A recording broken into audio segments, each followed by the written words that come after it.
Well, I haven't seen it yet, but the 3rd down and 7 call, they ran outside zone. I think our guys misread the, run past Key, and let him run free for a long run and got it down there. And then they threw one up almost, Hail Mary style. And we had a bracket called on that guy, and our guys were in position. Just how football works, man. It's going to come down to somebody makes a play and somebody doesn't. And their kid jumped up between our 2 guys and made a catch.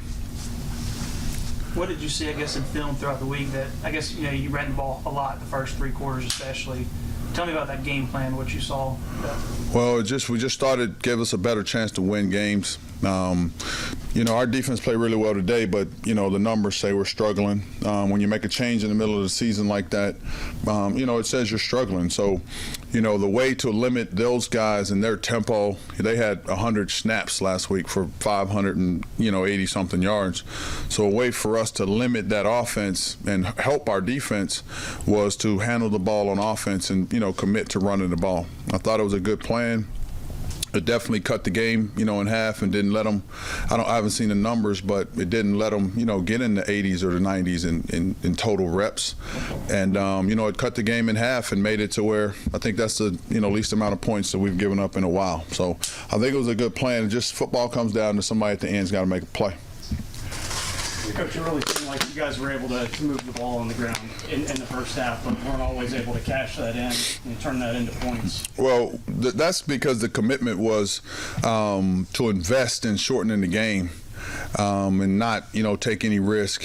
When you get down there, like we did in the 4th quarter when we got down there, there's certain passes that we have that, throw it in the end zone. But we had committed to shortening the game and, running the ball on 3rd down and medium and, forcing them to drive the length of the field instead of giving them those quick. They had a bunch of, 70-yard drives that took, 1 minute and 9 seconds coming into the game, and we wanted to shorten that and not let them play tempo on offense like they normally have done. What did you see on Jonathan's pick 6? What happened there? Well, he said everybody was open. We had a play where JJ was running across the field. Kennard was coming on the backside on we call them dagger routes, and he said that that he came to the sideline and told me JJ was wide open. At that point, they were playing run all the way, so any type of play action and run JJ down the field, you're going to get it. And I haven't seen the film, but Jonathan said that JJ ran free down the field. He just missed it. How about Jonathan's ability to come back and lead the drive down the field to tie the game? Well, I'm proud of him. He played a very efficient game. Outside of one throw that he would like to have back, I'm sure, but he did a good job. He ran the ball physical.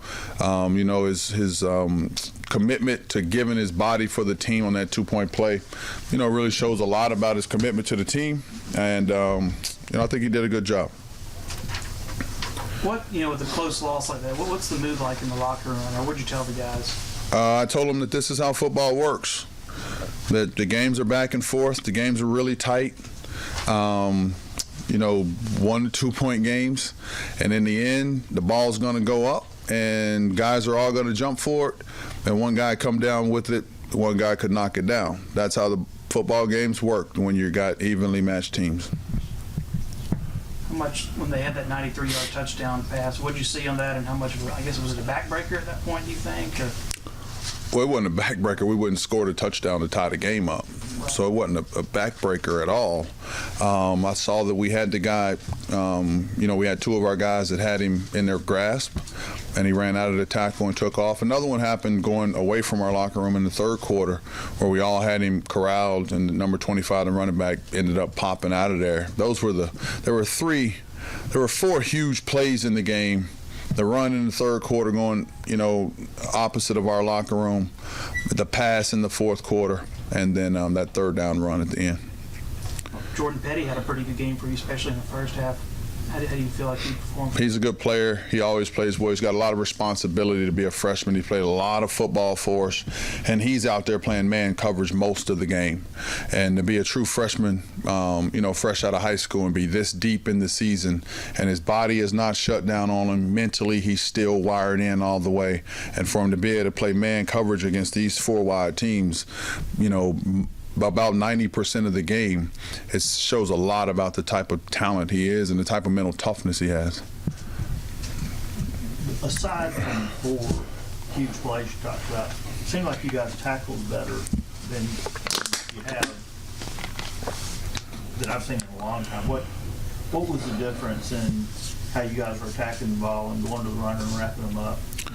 Well, one, we've invested in, cutting down the game plans and what we're doing and just commit to playing one defense and just play it.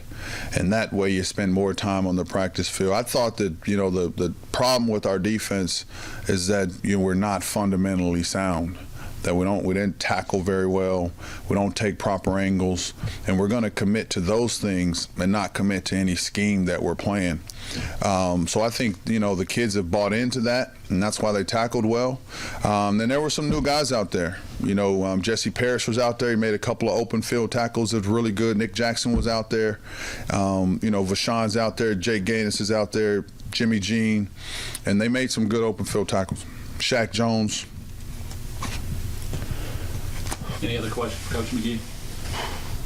Coach, just how do you go about getting the guys to keep their heads up after a tough loss after this? Well, you go back and you continue the grind.